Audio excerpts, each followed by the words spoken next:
Welcome. In this video I'm going to be taking a look at this YTLUSN Multi-Charging Cable. So this was provided to me by the distributor, but they're not compensating me for this video and they're not reviewing it before I post it. If you find this video helpful and you want to purchase one of these, I'll put a link to it in the description on Amazon. And if you use that link, it helps me out a little bit and doesn't cost you anything extra. So if we look at the back here, it says universal compatibility, charge your devices, iOS, USB-C, microUSB. It says please use at least a 2.4 amp to 3 amp USB power adapter when charging multiple devices.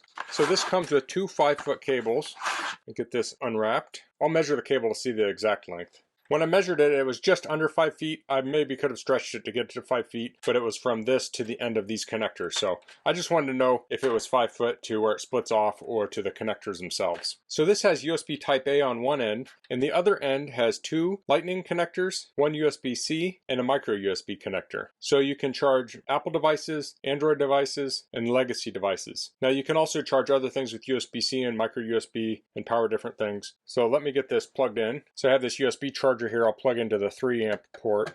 This should be ready to go. So I've got some devices here to test it with. I have an iPad. I think this is an Air 2. So I'll plug into it and that is charging. So this is currently charging at 2.32 amps. So let's plug in more devices and see what happens. Here's an iPhone. So now we're at 3.02 amps. Let's plug in this Android tablet. This is a Nexus 7. So it is charging now and we're at 3.31. And then I have a thermal camera. We'll plug it in with USB Type-C.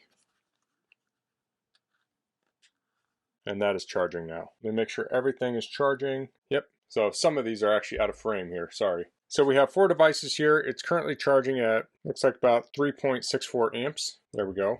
So you can't expect to get high-speed charging for 4 devices at the same time out of this cable. This cable I think is mainly for convenience. So a cable like this would be nice to throw in the center console of your car or maybe your laptop bag or your hotel bag. You could use these to charge your devices, but you could maybe even help other people out. So say you're at an office meeting and say you have the iPhone and iPad and stuff, but your coworker has an Android phone, you can pull this out and you have that USB-C cable there. Or maybe you have some legacy device you want to power, you can use that micro USB port. And it looks like this does have lights on the connectors itself, so we can see that's green there. So that's the YTLUSN Multi-Charging Cable. I don't know that I would replace my standard charging cable. I might keep on a bed stand with something like this, but I think this is a great option for those situations that I described. So I have 2 of these here. I think I'll probably put one of these in each of the cars. Now I will say I mostly use my wireless charger in the car, but there are instances where I have other people in the car and they need to charge, and if I have this, I'll have them covered. Or if I want to charge things like flashlights or other devices with the micro USB or the USB-C. So that's all I'm going to cover in this video. If you have any questions, please leave them in the comments. If you like this video, please click like. If you haven't subscribed to my channel, I'd appreciate if you could do that. And thanks for watching. Until next time, goodbye.